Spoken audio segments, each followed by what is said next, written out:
అందరికీ నమస్కారం. ఈరోజు మాజీ సీఎం జగన్మోహన్ రెడ్డి గారు ప్రతిపక్ష హోదా కోసం ఒక స్పీకర్ గారికి లెటర్ పంపించడం జరిగింది. అందులో భాగంగా ఆర్టికల్ 208 ప్రకారము 10% టోటల్ స్ట్రెంత్లో ఉండాల్సిన అవసరం లేదని చెప్పారు. ఈరోజు ఒకసారి పార్లమెంట్ మెంబర్గా, 3 సార్లు ఎమ్మెల్యేగా, ఒకసారి ఆంధ్రప్రదేశ్ సీఎంగా పనిచేసిన జగన్మోహన్ రెడ్డి గారు అసెంబ్లీ రూల్స్లో ఈ విషయం స్పష్టంగా ఉన్నది అన్న విషయం కూడా మర్చిపోయి ఒక శాసనసభ స్పీకర్కి లెటర్ రాసినప్పుడు ఏ విధమైన అవగాహన లేకుండా రాశారు. రూల్ నెంబర్ 56లో క్లాజ్ నెంబర్ సిలో క్లియర్గా రాసింది 1/10 టోటల్ స్ట్రెంత్లో ఉంటేనే ప్రతిపక్ష హోదా వస్తుందని. ఈరోజు జగన్మోహన్ రెడ్డి గారు తన యొక్క వైఫల్యాలకి రకరకాల కారణాలు చూపడం మొదలుపెట్టారు. ఈరోజు ప్రజలకు మొహం చూపించే లేక, ధైర్యం లేక మొన్నటి వరకు ఈవీఎంలు కారంగా ఓడిపోయానని, ఈరోజు ప్రతిపక్ష హోదా ఉంటేనే అసెంబ్లీకి వస్తాననే విధంగా ఆయన లెటర్ రాశారు. ఇదే సీఎం గారు, ఈరోజు ఎక్స్-సీఎం గారు కడప పార్లమెంట్లో ఉన్న 7 స్థానాల్లో పులివెందుల కాన్స్టిట్యున్సీ నుంచి గెలిచారు. మేము కడప అసెంబ్లీ నుంచి గెలిచాం. మన ఇద్దరి పని ఏంటంటే ప్రజా సమస్యల కోసము పోరాడము, ప్రజా సమస్యలు తీర్చే విధంగా మనం పని చేయాలి. కానీ జగన్మోహన్ రెడ్డి గారు మాత్రము అధికారంలో వస్తేనే పని చేస్తాను, అధికారంలోకి వచ్చినాక దోచుకోవడానికి మాత్రమే నేను పని చేస్తాననే విధంగా ఉంది. ఈరోజు ముఖ్యంగా ఆయనకి చెప్పాల్సుకున్న విషయం ఏంటంటే, చరిత్ర ఆయన ఒకసారి గమనించుకోవాలా. ఒక పార్టీ నాయకుడుగా ఉన్నాడు, ప్రతి ఒక్క విషయం 1కి 2 సార్లు చెక్ చేసుకొని ఏది చేసినా ముందుకెళ్ళాలా. 1994లో జనార్దన్ రెడ్డి గారి హయాంలో కాంగ్రెస్లో మొత్తం 294 సీట్లకు గాను 26 సీట్లు ఇస్తే ఆయనకు ప్రతిపక్ష హోదా ఇవ్వలేదు.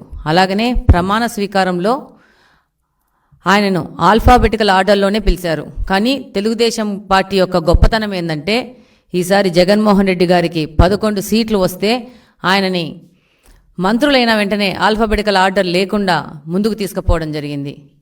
అలాగనే 14 నుంచి 19 వరకు పార్లమెంట్లో కాంగ్రెస్కి 44 సీట్లు, ఒకసారి 52 సీట్లు వస్తే మొత్తం 1/10 ప్రకారము 54 రావాల్సి ఉంటే కూడా ప్రతిపక్ష హోదా ఇవ్వలేదు. ఇది భారత రాజ్యాంగం ప్రకారం ఉన్న రూల్. ఈరోజు జగన్మోహన్ రెడ్డి గారి కోసం రాజ్యాంగాన్ని మార్చి రాస్తారనుకుంటున్నారు. ఆయన ఇన్ని రోజులు 5 సంవత్సరాలు రాజారెడ్డి రాజ్యాంగం ప్రకారము, ఆయన కొత్త రాజ్యాంగము, కొత్త చట్టాల ప్రకారము ఆంధ్రప్రదేశ్ని నాశనం చేశారు. ఇప్పుడు ప్రజల దగ్గరికి వెళ్ళి మొహం చూపించుకోలేక రూల్స్ అనేటివి మార్చి కొత్త రాజ్యాంగం రాస్తేనే నేను వస్తాను, అప్పుడే నేను పోరాడతాను ప్రజా సమస్యలకు అని చెప్పేసి ఈయన ప్రయత్నిస్తున్నారు. అసలు జగన్మోహన్ రెడ్డి గారు ఆ రోజు స్పీకర్ ఎన్నికలో సాంప్రదాయం ప్రకారం వచ్చి స్పీకర్ని ఆయన స్థానం దగ్గర తీసుకొచ్చి ఆయన్ను మర్యాదపూర్వకంగా వెళ్లాల్సిన సాంప్రదాయం అన్నది. కానీ ఆయన ఆ రోజు కూడా గైర్హాజరయ్యారు. అలాగనే స్పీకర్కు ధన్యవాదాలు చెప్పడానికి ఆయన పార్టీ నుంచి ఒక్కరు కూడా అసెంబ్లీలోకి రావడం లేదు. ఇది ప్రజలందరూ గమనిస్తున్నారు. అంటే వీళ్ళకి అధికారము, రాజకీయాలు అనేది సంపాదించుకోవడానికి, దోచుకోవడానికి, దాచుకోవడానికి తప్పితే ప్రజా సేవ కోసం వచ్చిన పార్టీ కాదిదని ప్రజలు కూడా గమనిస్తున్నారు. ఈరోజు లెటర్ ఇచ్చి తను రాకుండా ఉండడానికి ఒక సింపతి డ్రామా ఆడి ప్రజల దగ్గరికి వెళ్ళాలన్న ఒక ఆలోచన తప్పితే, ఈరోజు నువ్వు ఒక ఎమ్మెల్యే, నేను ఒక ఎమ్మెల్యే, మనం ఇద్దరం వెళ్ళి రాష్ట్రం మన కాన్స్టిట్యున్సీలో ఉన్న సమస్యల మీద పోరాడి అక్కడున్న సమస్యలు పరిష్కారానికి మాత్రమే మనకు ఓట్లు వేశారు ప్రజలు. ఆ విషయం మీరు గమనిస్తే బాగుంటుంది.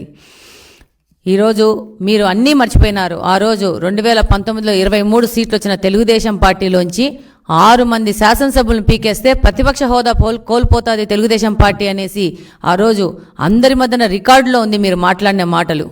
అలాగనే మీ యొక్క క్యాబినెట్లో పనిచేసిన పేర్ని నాని అనే వ్యక్తి ద్వారా 6 మందిని తెలుగుదేశంలో గెలిచిన ఎమ్మెల్యేలని గుంజాలని మీరు ప్రయత్నం చేసిన మాట వాస్తవం కాదా? ఆ రోజు తెలుగుదేశం పార్టీకి ప్రతిపక్ష హోదా లేకుండా వాళ్ళని చెయ్యాలని ఒక దుర్మార్గమైన ఆలోచన చేసిన మీరు ఈరోజు ప్రతిపక్ష హోదా మీద మీరు అసెంబ్లీకి రాకుండా ఉండడానికి నెట్టడం జరుగుతూ ఉంది. ఆ రోజు తెలుగుదేశం పార్టీ 4 సభ్యులు వెళ్ళినా కూడా 19 సభ్యులతో ప్రతి ఒక్క అసెంబ్లీ సెషన్కి వెళ్ళడం జరిగింది. ప్రజా సమస్యల మీద పోరాడడం జరిగింది. ఒకవేళ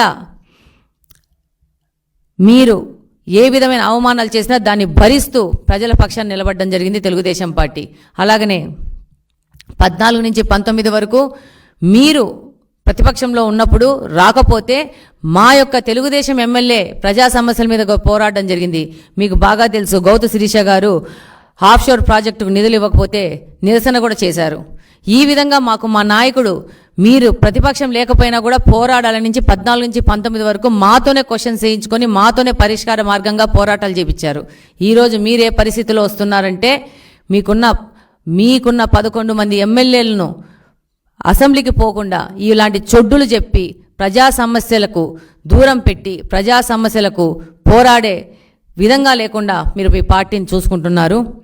అలాగనే ఈరోజు మీకు వచ్చిన 11 సీట్లు అనేటివి ఈ 5 సంవత్సరాలు మీరు ప్రజలకు వ్యతిరేకంగా పరదాలు కట్టుకొని దురహంకారంతో చేసిన పాలనకు వాళ్ళు రెఫరెండం ఇచ్చారు. ఇది గమనించుకొని కనీసం ఇప్పటి నుంచైనా కానీ ప్రజలకు సేవ చేసే విధానంగా మీరు ముందుకొచ్చి అసెంబ్లీలో ప్రజలకు ఉన్న సమస్యల మీద గలమెత్తితే బాగుంటుంది. అంటే మీరు అసెంబ్లీలోకి రావడానికి ఓన్లీ ముఖ్యమంత్రి అయితేనే వస్తారా? ముఖ్యమంత్రి స్థానంలోనే ఉంటే వస్తారా? అంటే మీకు ఓట్లేసింది ముఖ్యమంత్రి స్థానంలోకి ఎక్కడానికే ప్రజలు అనుకుంటున్నారా? మనకు ఓట్లేసింది మన నియోజకవర్గంలో ప్రజలు మనకు సేవ చేయడానికి మాత్రమే ఓటేశారు. దాన్ని మీరు ఉపయోగించుకొని మేము విన్నవించుకుంటున్నాము, పులివెందుల్లో ఉన్న సమస్యల మీద మీరు గలమెత్తి అసెంబ్లీకి వచ్చి పోరాడితే బాగుంటుందని నేను చిన్న విన్నపం చేసుకుంటున్నాను.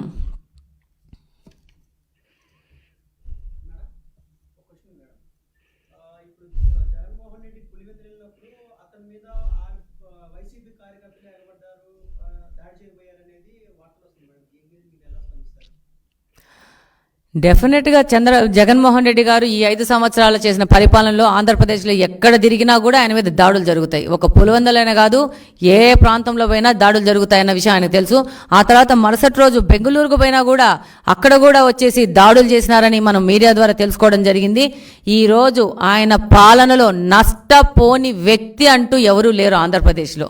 ఒక్క వైఎస్ఆర్సీపీకి సంబంధించిన నాయకులు వాళ్ళు తప్పితే రెస్ట్ ఆంధ్రప్రదేశ్ మొత్తం ఈ 5 సంవత్సరాలు ఎంత నష్టపోయిందో దాని రెఫరెండమే ఈ జగన్మోహన్ రెడ్డి గారికి ఇచ్చిన 11 సీట్లు.